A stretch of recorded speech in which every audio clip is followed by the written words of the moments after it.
Ladies and gentlemen, welcome back to another episode of the Keystone Chronicles podcast. With us this week, Eric Tanczos, up around the Northampton area of Pennsylvania, northeast, if you will. Got a bear episode coming your way, guys. This is a really good episode for the guys that have been waiting for that. Talk wallows, Dr. Alt, and the bear kill that he had recently. This story is so good. It will have you on the edge of the seat the whole way. I swear it's one of the best stories I've heard, especially coming out of here, Pennsylvania. So Eric was a great guest. Really, really good to be back on having some new episodes like this. And a couple other things that you guys might not know about Eric, and I'd really like for you to check out, is he has a bait that he makes. The whole company he runs is the 610 Baits on Instagram. Go give it a check, man. He's got some pictures of some of the great fish that he's caught using those baits, and you know how we like to promote anything coming out of Pennsylvania here. So if you guys got some time, need some baits, hit him up. Until then, enjoy the episode. Ladies and gentlemen, welcome back to another episode of the Keystone Chronicles podcast. Guys, I got a really good guest, I believe, on here today, and we were just BSing it up here a little before we come on, and Eric Tanczos is in the house, guys, and I'm excited for this conversation. I think we're going to go down the road of doing a little bit of some bear talk. I know that you follow bear closely, and I know that you have a fishing company doing lures. Yep. Which is something that we'll probably also touch on. And then also, man, you're an Outdoors Pennsylvania guy, and that's why everybody that's listening to this is here. So, Eric, how are you, brother? Not too bad. Thank you for having me. Absolutely, man. This is an exciting conversation. I love when I get guests on that are as enthusiastic and as fired up for the outdoors as I am. So, man, if you want to, just go ahead and sell yourself here real quick. Who are you, Eric, and kind of where you're from and what you're about, man? Yeah, sure. So my name's Eric Tanczos. I grew up in Pennsylvania my whole life. I live in Northampton County in the small town of, or the small village of Point Phillips. It's I guess the closest landmark to me is Blue Mountain ski area. Mm-hmm. So live underneath the Blue Mountain. So grew up here hunting and fishing. I grew up on a really cool property that my grandparents actually passed down to my parents, and now I live here with my wife. We have 20 acres that has a small farm pond on it with bass, and we have some woods here, a little bit of woods to hunt, but yeah, no, that's where I grew up, and this is where I've always been. It's all I know. So, well, you got guys listening on here that are salivating over what you have, man. You know what I mean? I know. I'm super privileged, and I never take it for granted. A little while in college, I left to go live in the city in Philadelphia, and man, if it's like you really realize how much you love the outdoors when you live in the city for 4 years. Yep. And then you come home and you just take a deep breath of like nice fresh air. It's nothing like it. So. Yeah, man, I understand. I did that. I went down that road. My wife and I, we lived in Pittsburgh for a little while, and okay.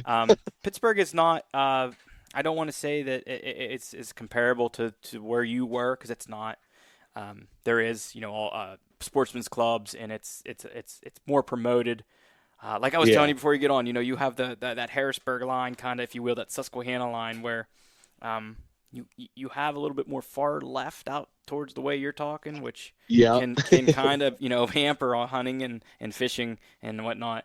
And then on this side, you do have a little bit more of a conservative view, which helps with that stuff. But you're right, man. You don't really realize you love something like that until it's not just at your fingertips every minute of every second of every hour. I think, exactly. I think for me, the biggest kick in the balls, if you will, was not being able to pee off the porch right away. You know what I mean? Oh, dude, it was little things like that. Like even what is it? I was in my apartment in Philly, and I was on the 5th floor, and all I had to do was shake out my little like walkway rug, because I got some mud on it or some dirt on it, and I literally could not find a place to shake off my rug. Yeah. And it just drove me crazy. I remember just that being such a big deal to me. Something so little was kind of my breaking point where I'm like, I got to get back to the country. Yeah, man. I feel that, man. Yeah, it's, there's the other thing of it. Everything's convenient, right? Like you could just call and get a pizza immediately, or you can swing by and, you get gasoline right next to your house or whatnot. Yeah. Especially in Philadelphia, the best food. Yeah, right. So exactly. good. Lots of good steaks food. And For pizza. sure. For sure, man. Lots of different cultures, lots of good food. Absolutely. But yeah, a house, the acreage you have, pond, a wife, there. Trust me, there's guys on here that are thinking, man, you got her licked. So, but I understand that you're really into viewing bears, hunting bears, studying bears, and kind of take me down the road, man. And it just doesn't have to be about bears, but your upbringing, where does that come from? Is that mom and dad? Is that, somebody close to you? How did you get kind of bred into that Pennsylvania culture of loving that stuff? Yeah. So, I was born here, and my parents' house that I grew up in and my grandparents' house are within a skip, hop, and a jump from each other. So I grew up real close next to my grandparents. Mm-hmm. My grandfather was a big hunter in Pennsylvania, and also out west. He did elk hunts and bear hunts, and he even did a northern Quebec caribou hunt. Yeah, so that's awesome. He was real big into it, and as well as my dad and also my mom, which is really cool. So I had both parents that were really big into hunting. And they took it very seriously. So growing up, it was one of those things where when I was a small kid, the day after Christmas was going up to camp. And, archery season, we went up to camp. And we kind of lived at our camp that we have up north. And it was just how we grew up. It was all we really knew. And hunting is what we talked about, and deer. And bears really didn't come until last year, actually. Okay. So okay. I started bear hunting. I don't know, really. I'm trying to think in the past few days what got me to start focusing primarily on bears. But I think it was just one day. I was sitting in a diner and I drank like 5 cups of coffee. And I was like, just like pumped on coffee. I'm like, I'm gonna go bear hunting. And I'm like, we live in such a cool area. Pennsylvania is such a unique area or like unique region that we have a good population of bears, and we also have like really big bears. Mm-hmm. And I think I was thinking, I could spend my whole life trying to chase a buck, and I don't know. I was thinking to myself, I'm like, I probably have a better chance in my lifetime finding a really nice bear than I do finding like a really big buck. I don't know if that makes sense. It does. It makes sense. But so, it is. That's wild. That's wild to say out loud. But you're probably right. Yeah, and I'm like, so I'm gonna try that out. And I grew up also with a twin brother. His name is Chris Tanczos, and he's an accomplished archery hunter or deer hunter in general. And it's like another thing too is like when you're a twin growing up, you share everything. Yeah, for sure. And it's almost natural to like want to do your own thing. So I was like, you know what, maybe I'll try bear hunting. You know what I mean? Now it'll kind of, we both enjoy hunting, but I was like, maybe this will be like my thing. I'll go for bears, he'll go for deer, and let's see if we can meet somewhere do this regularly. Right. You know what I mean? Let's see if we can get on anything. For sure.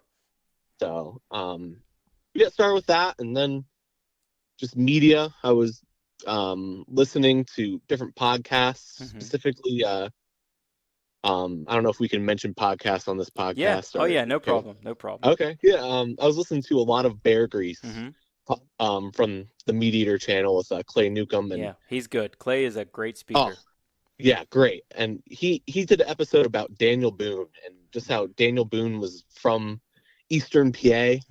It's kind of where he started, and he started bear hunting, and he was just and man, that was such an inspiring podcast to listen to. It Well, just isn't Daniel Boone's home? Isn't that right off of 422 there? 422 he's in, East. I believe he was in the Reading area. Yeah, They don't yeah. really know quite like the town, but Okay. within the Reading area, which is like an hour from me. Mm-hmm. You know what I mean? Yep. So it was just cool. I never knew that about him. So Mm-hmm. that was just like a really cool fact. And then I kind of got enamored with bears and just like I joined Bear Hunting Magazine, Mm-hmm. got a bunch of articles, and I started reading these articles, and I'm like, Right. But you took it serious, man. Like you dived yeah, in. You just said, "Hey, this is what I'm going to go for."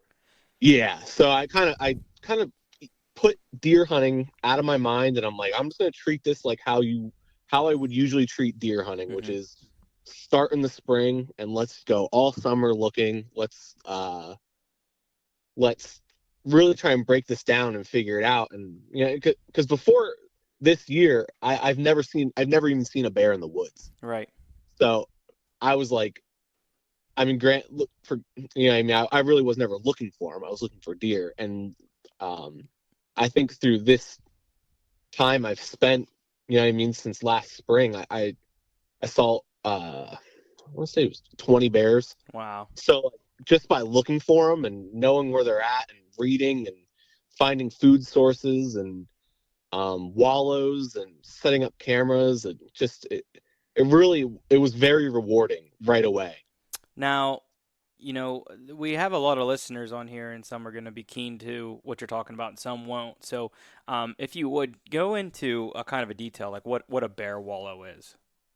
Okay, so a bear wallow is basically, I mean, a body of water that's usually small. So it's small, but it has to be deep, and it's not something that can dry up. So a lot of times you'll find like natural springs or drainage seeps, or even some streams will kind of pull off to the side, and they'll have like a pool.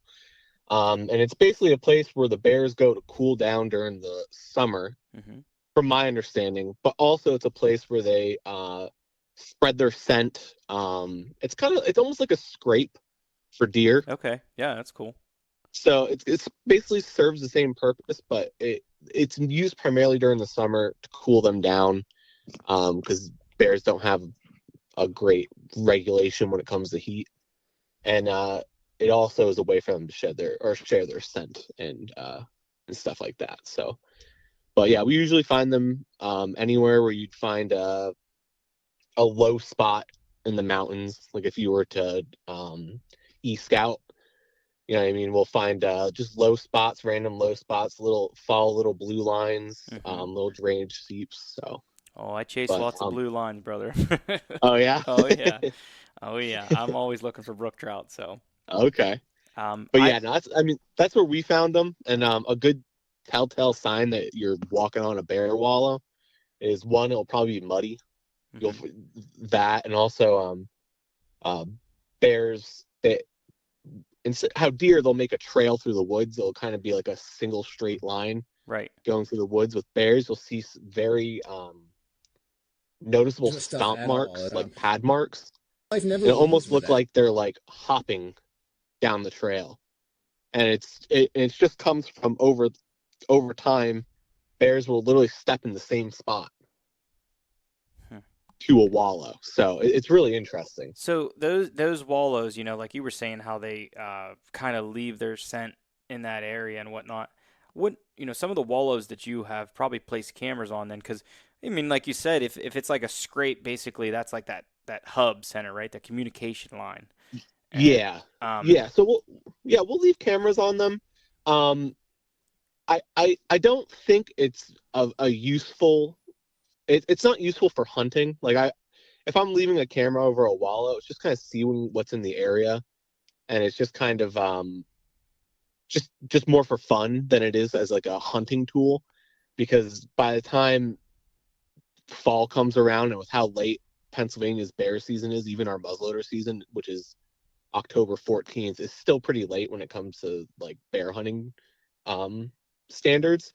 They're usually doing a completely different thing, and they're not hitting the wallows anymore. So if anything, it's just a way to see what's in the area, and just to have fun and learn about bear behavior yeah, and see cool videos of them. So yeah, that is cool, man. And I yeah. like I said, I've been following you for a while, and I was watching some of the stuff that you were putting up about these bears and these wallows, and it wasn't something I was real familiar with. And I'm not the biggest bear hunter, and like I was telling you before, I have close friends that are really, really into it. But I actually ran across and found one of these wallows on Oh yeah. accident, right? Yeah, I sometimes will look for. This is kind of a weird way to say it, but like if I can get like on top of I call them mountain swamps, if you will. Yep. Uh-huh. Kind of like where like a spring would be feeding into, but it's like right near like a 4 to 8 year old clear cut, if you will, or some Uh-huh. sort of cut, and they it kind of gets swampy in that area. And I found something on the map where I thought, some water may be gathering, and some deer maybe cruising right on the edge of a kind of like a bench system. And I was in there, and I'm like, man, that looks funny. Like, it just looks weird, And I went up and I started looking around, and I was like, holy shit, like there's bear sign in here. Yeah, right. Yeah, You'll it see was the like, prints. yeah, right. Awesome. It was one of the first times I was like, dude, this is cool, man. And I should have stuck a camera on it, man. But like I said, I am. I was being whitetail snobby. I don't want to put one of my cameras there, Oh yeah, right. You don't want to waste the camera right. on not whitetail. Right. Now I will tell you, I found that like right at the beginning of the archery season this year, and I do plan on going back, and Yeah. I'm gonna get a camera on that for sure. So Very cool. That's gonna be exciting to see what you have up there. yeah, man, I am excited about that. Like I was telling you before, the area I live in, they do well bear hunting. Yeah, they're around, and I get them on my deer cameras. You know what I mean? This past year, probably 250 pound bear. I got a couple pictures of tag deer. And bears do it for me. They're cool. It's not something that I was ever, like I can't wait and I have to kill one of these. Uh-huh. I have eaten them. I have a jar of bear fat here that was given to me just last year. Bear grease, if you will, whatever you want to call it. I think it's cool. I've been to Maine bear hunting. It's kind of a different game up there, everything is so swampy and different for them up there. It's really cool, but they're a really cool creature, man, and I give it to the guys that really know what they're doing, especially here in Pennsylvania.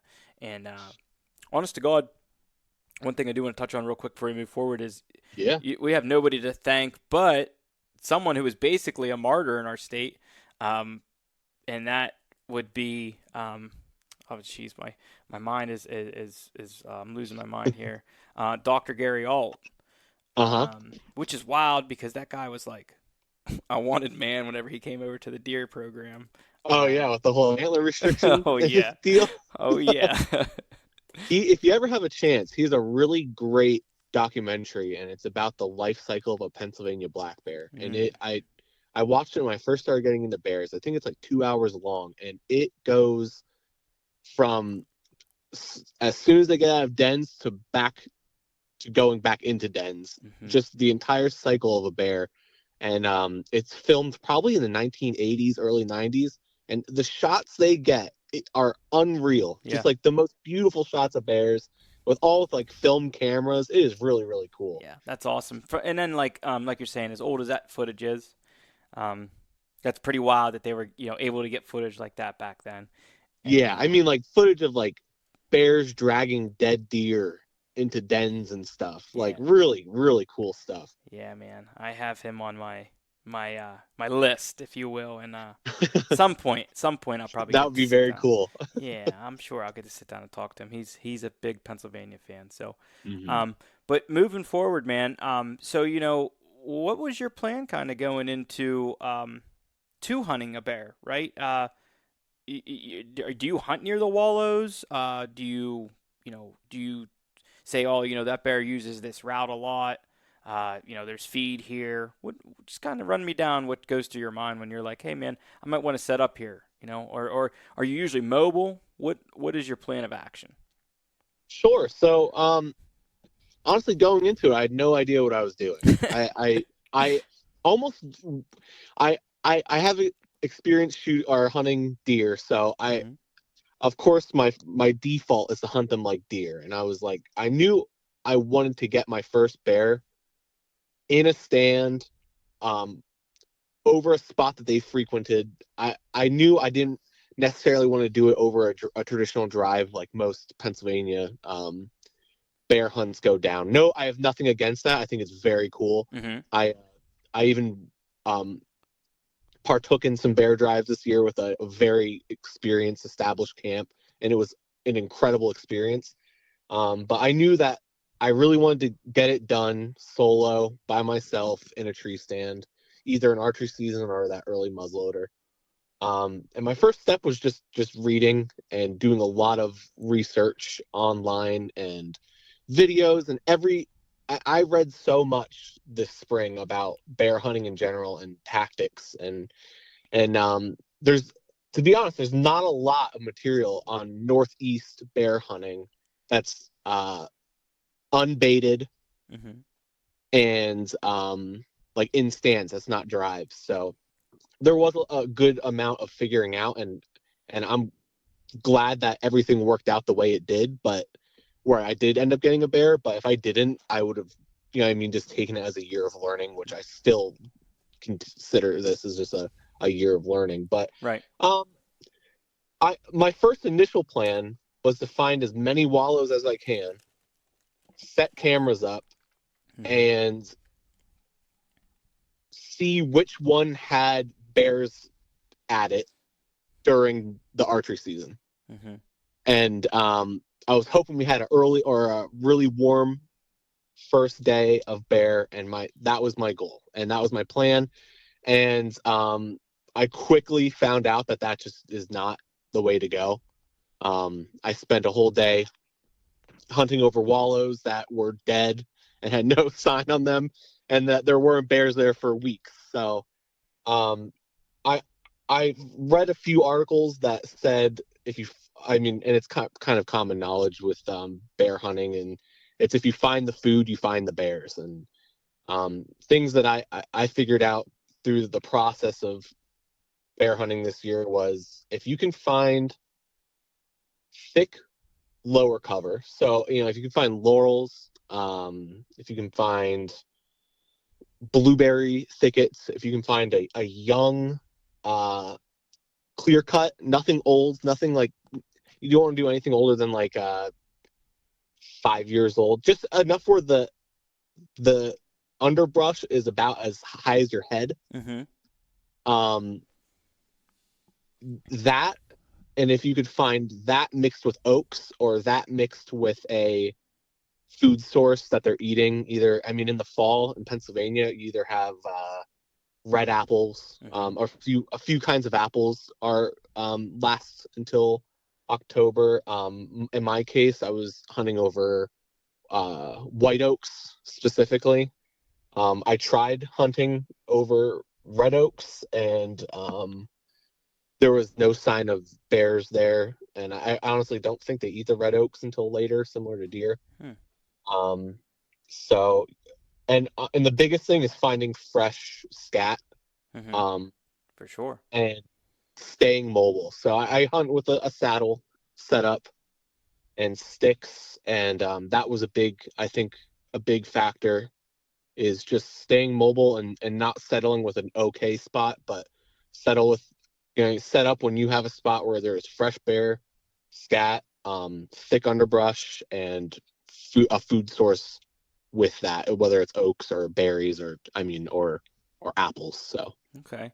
Now, the region or the area that you shot that bear in, is it like mountain laurel? Is it prominent in there? Is it, I know in my area, the bear seem to come, when the bear are killed here, they usually are pushed out of heavy mountain laurel area. yeah, so I really, if it doesn't have mountain laurel, mountain laurel is kind of like where I start. And Okay. if it doesn't have mountain laurel, I won't spend too much time unless there's, like, of course, heavy sign. Mm-hmm. But yeah, mountain laurel is kind of like a must, and then go from there. You know what I mean? Yeah. Then find food, and then find scat, and then water. So Yeah. But yeah, mountain laurels were where I hunted this season primarily. Yeah. Um, That's funny, that's seems to be a prominent thing that I've seen or run into. And I know for me on the fishing side of things, when I see mountain laurel, I get almost giggity, and I I know if I'm on a mountain stream, usually I'm gonna find some wild trout in there. But uh-huh. I guess on your Yeah. side, you're thinking, boy, we got black bears in here somewhere. Yeah, just some cool for them to hide under, and just something to keep them hidden, just Right. good cover. Well, like you were saying, and I wasn't really aware of, I can see why and know why, they'd want the mountain laurel, maybe hemlocks, pines, or whatnot, uh, to help with their, a thermal cover, if you will, Hmm. to help regulate their body temperatures. Um, but yeah, man, you so you got to walk us down the road of what happened with your kill on this bear, and then after that, we're gonna have to get into what you did with it. I need to know how you cooked this thing up.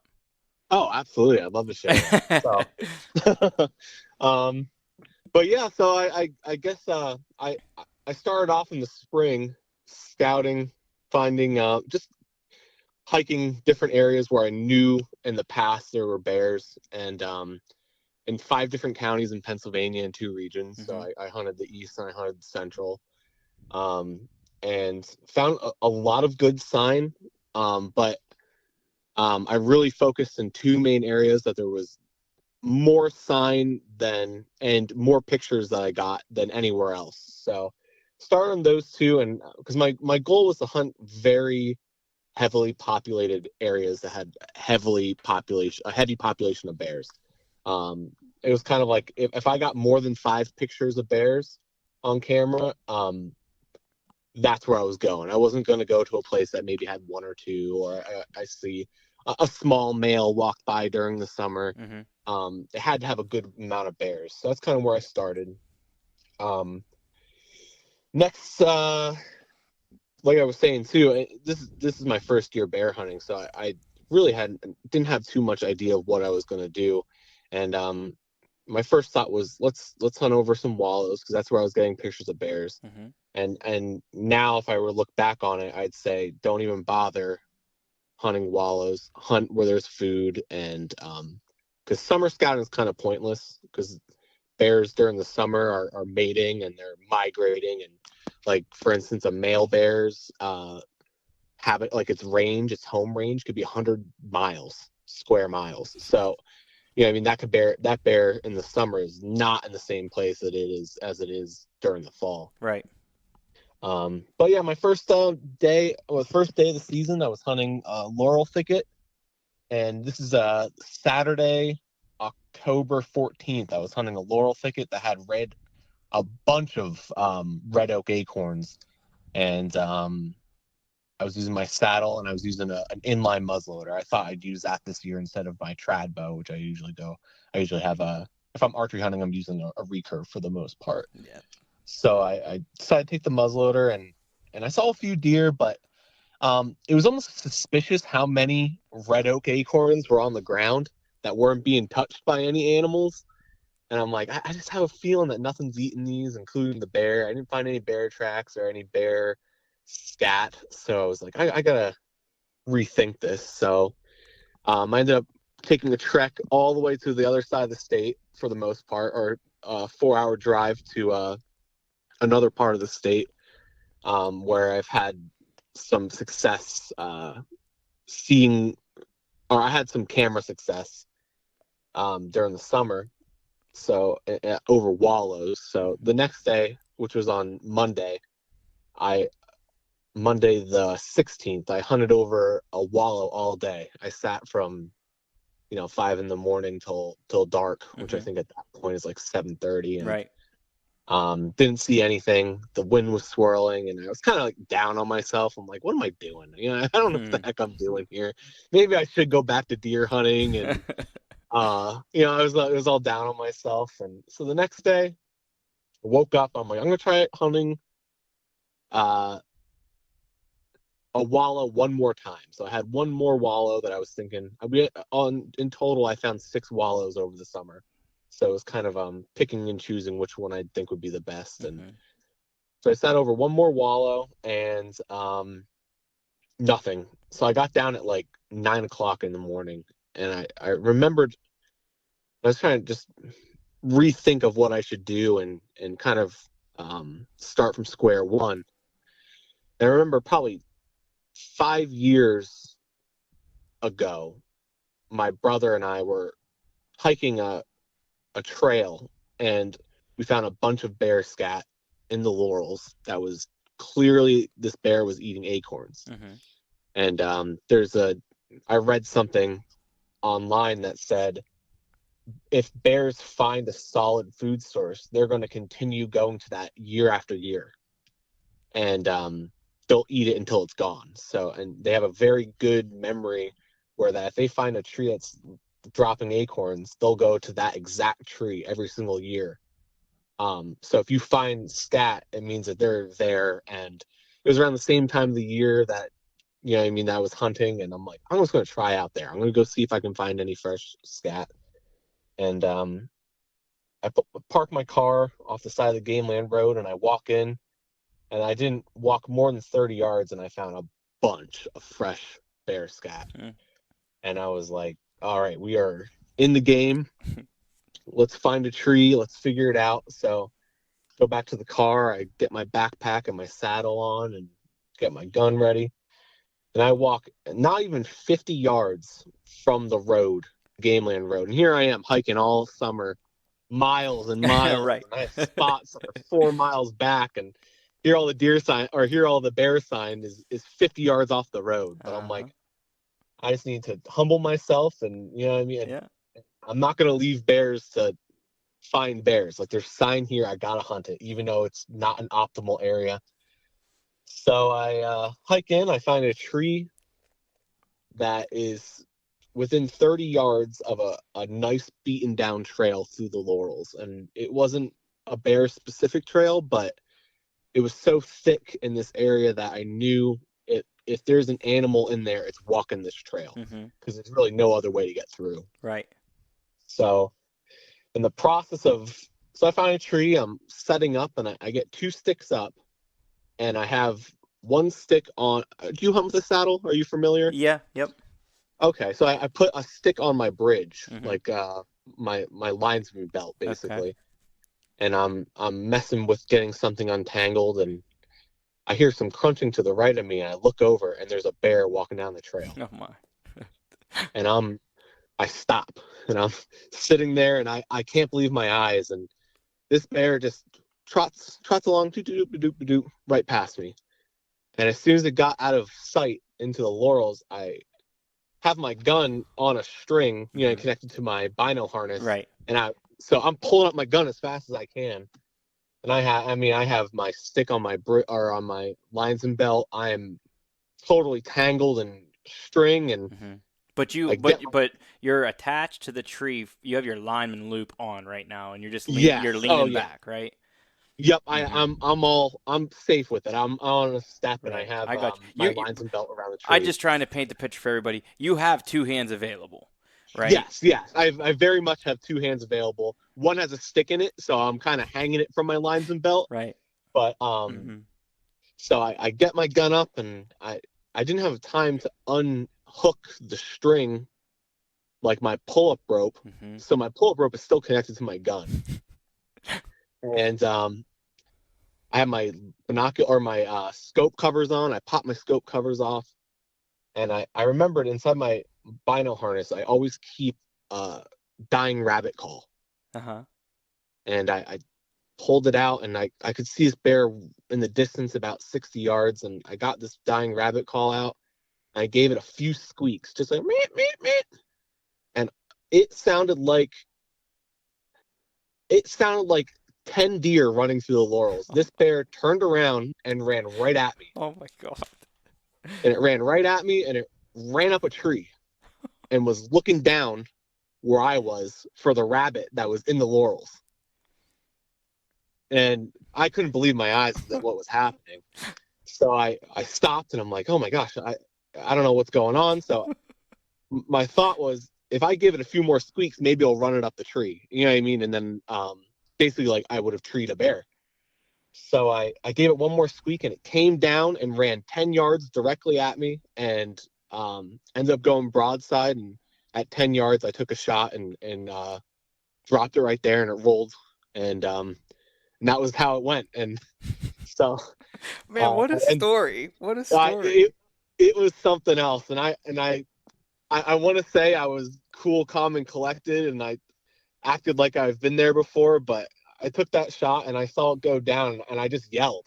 I was like, ah! You know, I didn't know what to do with myself. I had so much adrenaline. And Oh my God, man. so, I mean, I'm in the one day I'm going to have somebody come up to me and be like, I was in the woods 100 yards away and something crazy, but I just screamed at the top of my lungs. I couldn't believe what happened. And I mean, it was down, but bears, they kind of like, take a little, I don't know, they like roll around almost. I don't know if that's too graphic or not, but right.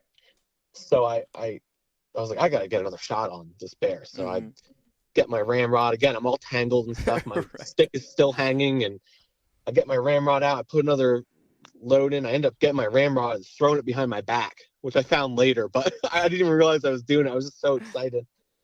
And I took another shot, ended up missing it, but it ended up expiring there. And but yeah, first thing I did was I called my mom, who was up at camp with me, and she actually just got done walking into the woods a mile in and getting all set up. So here I am calling her, I got a bear, I need your help, I need your help. And she's like, oh no, I gotta get down. She was very excited, and as I was calling her, I was on speakerphone, and it did the death moan thing where it just growl through the woods, and so my mom got to hear that, and it's pretty special. It's just as eerie as people explain it, but it's a good sound because you know it's expired. So yeah, I know what you're talking about. And yeah, it's not too graphic, man. This is what we do. This is what we sign up for, and it's part of the game. And you know, we don't go in the woods to just kill shit, right? Yeah, no, and you know, especially with bears, is like anytime you see a bear in the woods, it's a special treat. It's like, and then killing one is great, but that's not even what makes it awesome. You know, just seeing an animal like that and knowing that they're just, you know, I mean, mine wasn't a 500-pounder, but there's 500, 600-pound giant bears in our woods. It's just the coolest thing in the world, and it's just like really where my passion lies. It's just that it's just an awesome thing that we have here. So well, man, you know, like we were talking before, it's we've a special state that we live in. We are able to have very good deer hunting, very good bear hunting. There's good populations of small game almost all over our state. You know, we stock pheasants for Pete's sake, you know. Yeah. We probably stock more trout than I don't know. I mean, we got to be top 5 states stocking trout for sure. And you know, our wild trout population, native trout population is really good. I mean, it could be much better, but yeah, this is a special state that we live in. And dude, your story it's unreal, man. That is awesome. Like you can't make that shit up, to be honest with you. You can't. And you know, it was one of those things where I'm not like a big filming guy. I've never brought a camera out in the woods, but it was one of those things where I was like, man, I really wish I had a camera. Even if I did, I probably wouldn't get a shot of it because everything happened so fast. But it was just the coolest experience ever, and something I'll remember till the day I die. Yeah, you know, unbelievable, unreal. So, did you number one, how did you guys get it out? And then number 2, right? You got it out, and then what did you do with it? Did you cape it at camp? Did you take it to taxidermist? Fill me in what happened after that. Yeah, so my mom ended up getting out of the woods, and she got our truck, and it was about a 25-minute drive to where I was at. And she was so excited to get here, she forgot our jet sled. So we didn't have a jet sled at camp, and I got the bear, and we were trying to figure out what to do with it or how to get it out. And I mean, like I said, we were only 50 yards from the road, so it was pretty close hike. And so once we got done gutting it, what we decided to do was strap it in my backpack, and I actually carried it on my back to the car. And it worked very good. It was heavy. Of course, I was jacked up on adrenaline, so I didn't even realize what was going on yet. Um, it, I know I posted the video of it on some social media, and some people had some issues with it, which I understand. Everyone just like cares about safety, but I was wearing full orange. I had orange gaiters on. You know what I mean? I had an orange hat. My mom was behind me fully in orange, and Right. I was yelling the entire time walking out this 50-yard hike to my car. But yeah, it ended up that was the best way to do it, and at the time that I thought, and I don't regret it at all. I think it was I think it was a good way. I mean, I was thankful enough that it wasn't a giant bear, because if it was a 500-pounder, I don't even know what you do in that scenario. But yeah, just because it was me and my mom, that was the best case and at the time. So that's what we ended up doing, and we took it to the truck. We well, first we tagged it, of course. We took it to the truck, and then I had to go find service because I didn't have any really good cell phone service where I was at. But found out where the check-in station was, and got to the check-in station, and they unfortunately didn't have a scale, which was a bummer. Yeah, that sucks. Because I really wish we could have figured out how much it weighed. But according to the biologist that was there, who were great, it was a great experience. They believed it was 150 pounds live weight, 125 Field. Yeah, so after field dressing it, it's funny too, because that year for Christmas, my mom bought our family a scale for a camp to keep. So she had a scale for waiting for us at home to open up a week later for our birthday present, and we just didn't bring it to camp. And here we are without a scale with a bear. So well, but hopefully, no, it was really cool, and it was a good laugh. We were just like, oh, like. Hopefully you guys get to use it this coming season, right? Yeah, no, I mean, hopefully. It's like one of those things where it's like, we hope it's not a curse. You know what I mean? Right. We might have to leave it at home every week or every year now. So. Right. I tell you what, man, that's so funny you say that, because like years and years and years ago, the one day I went out, I shot a real nice buck with a bow, and I forgot my knife at home, so I had to wait for my dad to get there to got it, and come down, and we shared our moment, and I shared my moment with the animal and all that, and I got done gutting it, and I said to my dad, I said, "Mom, I forgot my knife." So it's so funny. The year after that, I'm like, "Oh, I'm not having any luck. I should leave my knife at home." And I laughed to myself. I'm like, "Ah, you wouldn't do that." And then I kind of was like, "Wait a second, And no shit, man. I shot a deer that day, and I didn't take my knife with me. Yep. True story. Oh yeah, now you'll never bring a knife in the woods again. Well, that didn't last long. You know what I mean? Yeah. As soon as I learned how to hunt, more than just my private property. That's not an option. So. Absolutely. But yeah, man, man, I love that story, man. I just, it's one of them things, it's kind of like, what the heck told you in your mind, like, oh, make a noise, right? Like, bring it back. You know what I'm saying? And because I know I've been in positions where I've had deer come by, and I'm like, man, I want to grunt at them, or I want to try to turn them around, but at the same time, like, I'm kind of like in this daze where I'm like, well, what if there's a deer coming this way and I'm going to get busted? Yeah. Or it's just tough, man. It's one of them calls you made real quick, and the way it worked out for you is awesome, man. I have seen bears climb trees. My brother and I were in Ohio or Maine. We were on a bear hunt, and the guide that we were with just wanted to stretch his dog's legs and didn't think that they were actually even going to get into one. And we were hunting bait pals when we were up there, but he just took his dogs for a run with his buddy's dogs, and they ended up treeing one way kidding, very cool. way back in the woods, like. So he said, "Hey, you or your brother want to come up, and this bear probably won't stay treed long, but if you guys can get out here, you're more than welcome to shoot this bear." And so we, Rochambeau, rock, paper, scissors for it, and he ended up getting it, and he said, "Let's go." I said, "All right, well, I don't have the nicest truck, if you will, but it sure as heck wasn't nice after we got back there. But it was so weird. The lease that they had up there, he wasn't allowed to put any wheels on the ground. Oh, interesting. I know Maine has a bunch of those weird Yeah, rules like so that. Yeah. my brother ended up shooting a 400-pound bear, was Oh 12, my yeah, gosh. 12 and a half years old. Was getting so old that it was actually starting to lose muscle mass, so it kind of looks Really? funny. Yeah. It has like this giant head, but like its body's like kind of funky looking, you know? Okay. Yeah, and Um, you hear about that too, where they kind of lose it after a yeah, while. yeah, right. And the guide was so set on getting it weighed live weight and us not field dressing it that we tried. Like, and all we had was this army gurney. So, I mean, dude, I'm like 5'6", like 165 pounds. Like, I'm not a big guy by any means. And like my brother's, a little bit bigger than I am. And like we're there with this guide. Our guide's a big guy. The help that he brought was just this other dude. And luckily, two of the younger guys that were at camp with us and came out just to help us get this bear out. And dude, I mean, brutal. Like brutal, brutal, brutal. We got Yeah, halfway that out.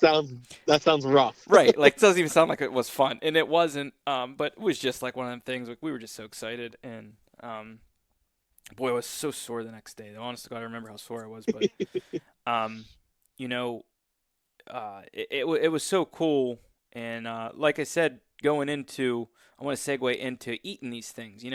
They the bears they get a bad rap, and I think they get a bad rap because a lot of people that shoot like ones where they're like, oh, that don't taste good, is like probably the bear that's eating the diapers out of the trash.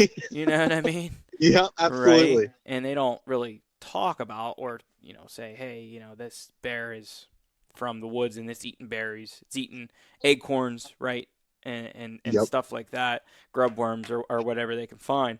And so what did you do with your bear, man? Did you know anybody that said, "Hey, try cooking it up like this"? Did you render that bear grease, if you will, and kind of take us down the path of what that looks like? Sure, yeah. So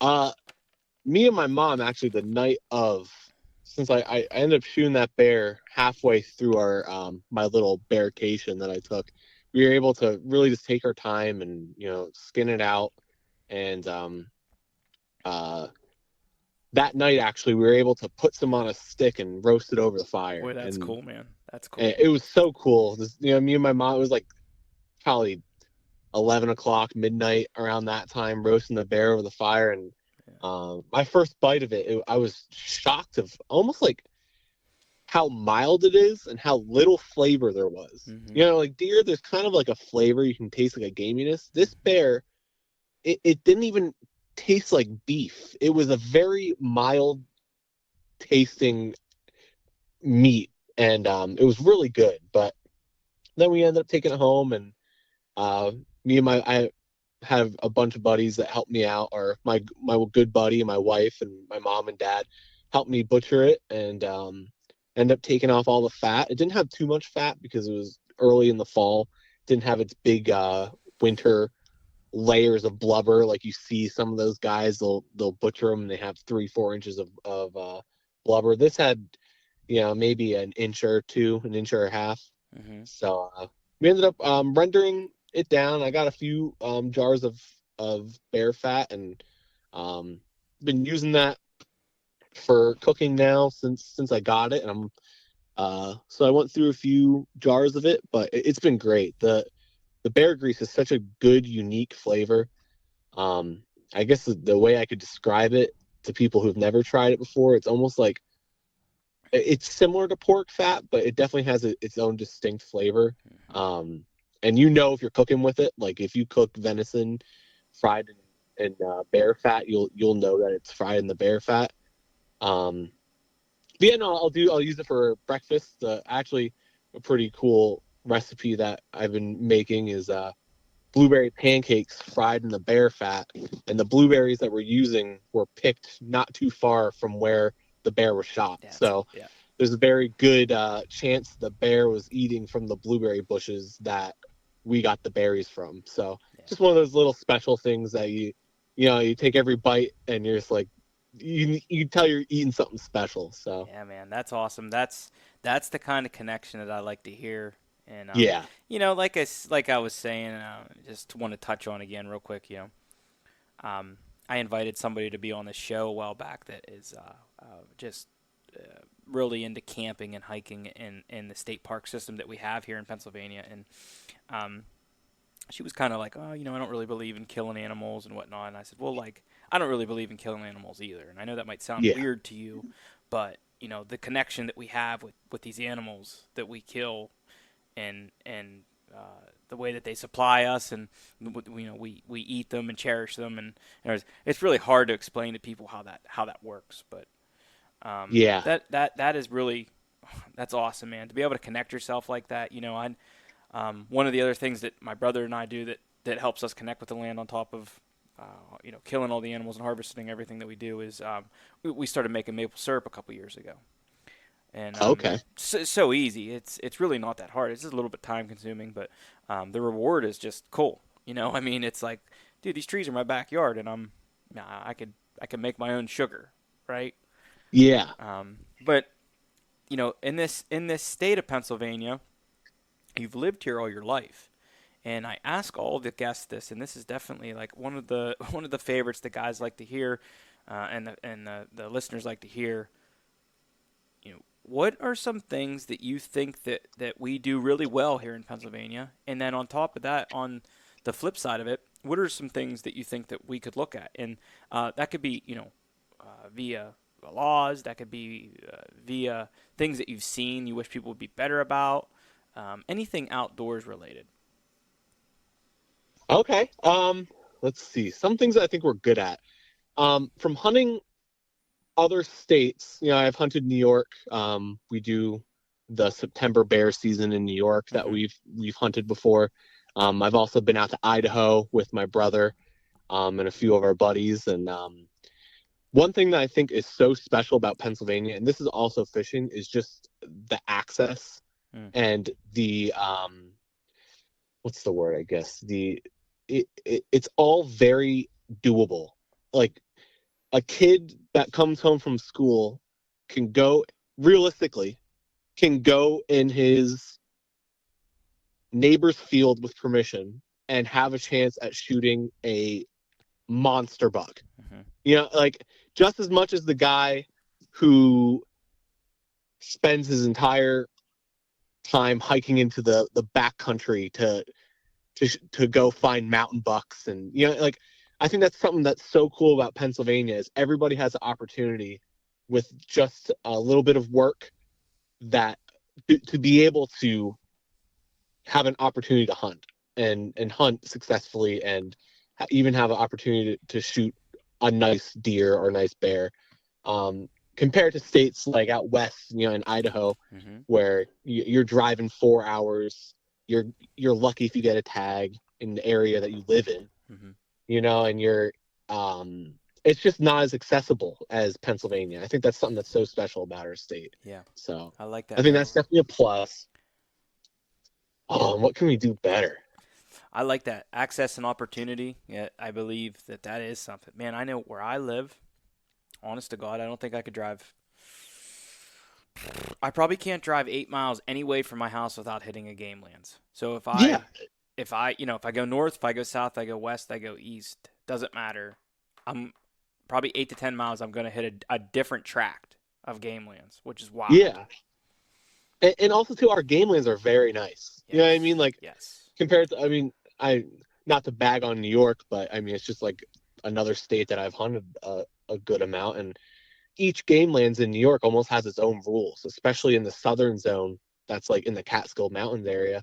There's whole game lands where you can't even hunt bears. It's like not even a thing. Yeah. Or there's game lands where it's small game only, or it's game lands where there's deer only. That's pretty wild. And yeah, it's pretty weird, but that's just so cool that we don't have to worry about that kind of thing in Pennsylvania, and we have so much game lands that produce very nice deer and very nice bears. Yeah. So yeah, we're doing that right. I agree with you, man. Yes. For sure. So on the flip side, like I know you, like I said, you've been here your whole life, so you got to have something on your mind where you're like, man, I'd like to see that change. See that change. It's one of those things that you're sitting at camp with your buddies and it's Mhm. like midnight and you could find a lot of things that you want to Right. change. It's But hard on the spot. I got you.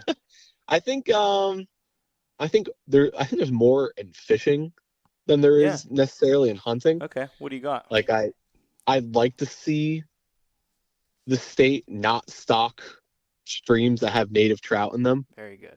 Yeah, I like I, that. I think that's something that we should definitely not be doing. Hmm.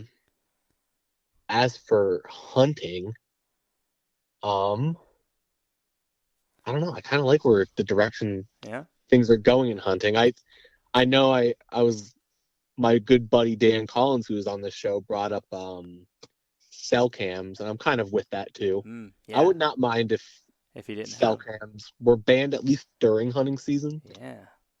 I like that Um, too. what'd you say? I like that. I like that. I could Yeah, definitely get down with that. Yep.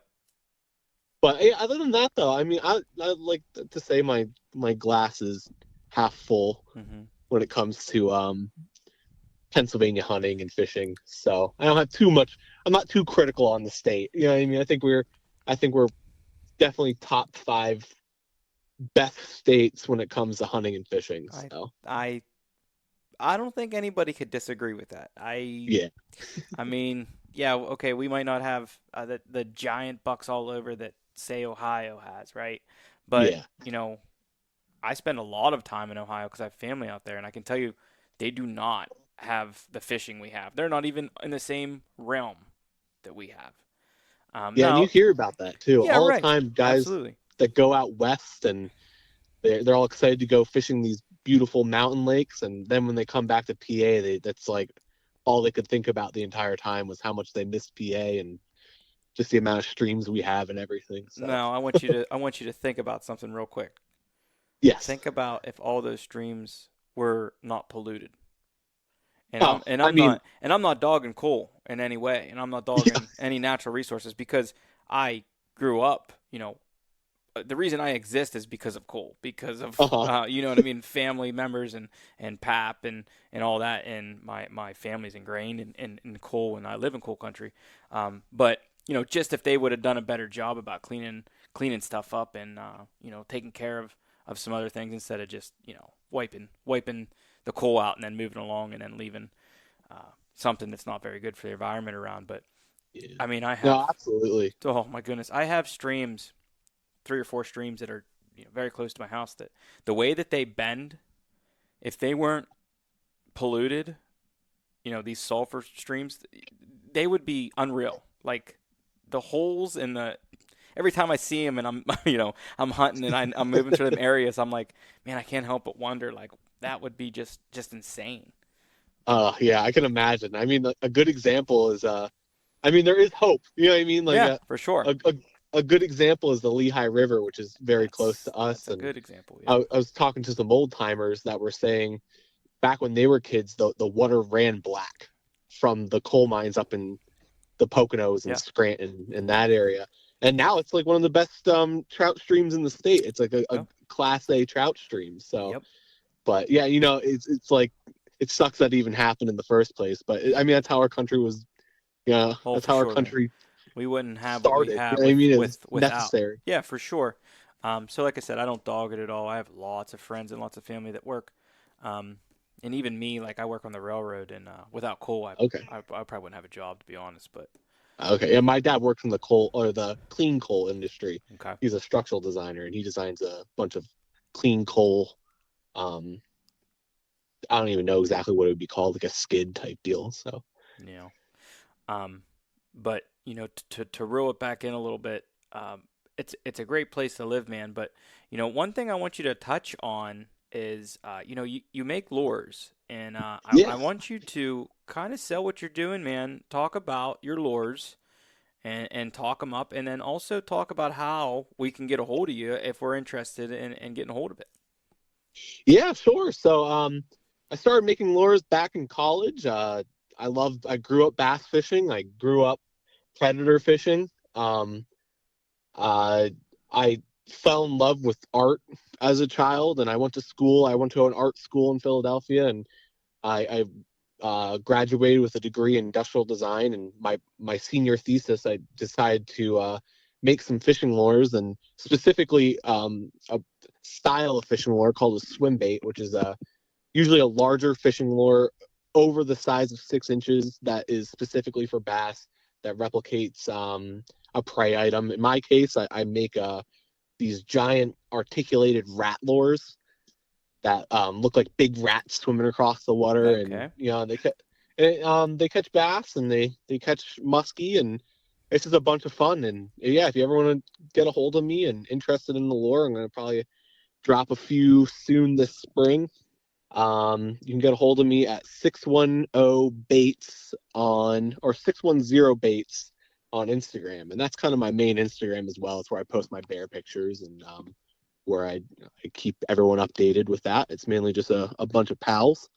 I don't do it for a living. I just mainly do it for fun and get some very nice, high quality lures out there, and I make one at a time. And but yeah, that's what I've been doing for the past 10 years now, is just developing and working with lures and working with people. Big name company or big name guys in the lure business were a few of my mentors. So I have some experience in that, and if you're interested, hit me up on Instagram. So that's awesome, man. You guys heard it. If you guys want to BS about some fishing lures, or buy some fishing lures, or talk about bear and talk about how to call a bear back to you. How about that? Yeah, please. I love talking about bears. Anybody that wants to, go out to lunch, I'm down to sit down and talk about bears for an hour. So, well, brother, like I said, don't be surprised if you get some people to reach out to you after this. the more Eric, the merrier. I'm telling you, man, I really appreciate your conversation. Thank you, brother. Thank you for coming through. Hopefully we can catch up with you later in the year or something. If you get a bear on the ground, I'm sure that I'll see it, but you need to let me know right away so that I can get that out there and let everybody know that you've struck again. Sure will. Yeah, thank you for having me. I appreciate it. Absolutely, brother. God bless you, and enjoy your season. Thank you. You too.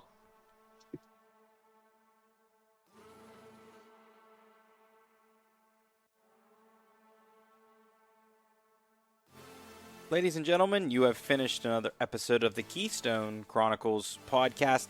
Thank you guys, everybody that tuned in, all the support for me to air some new episodes. Glad to be back on the mic, and got some new stuff coming your way.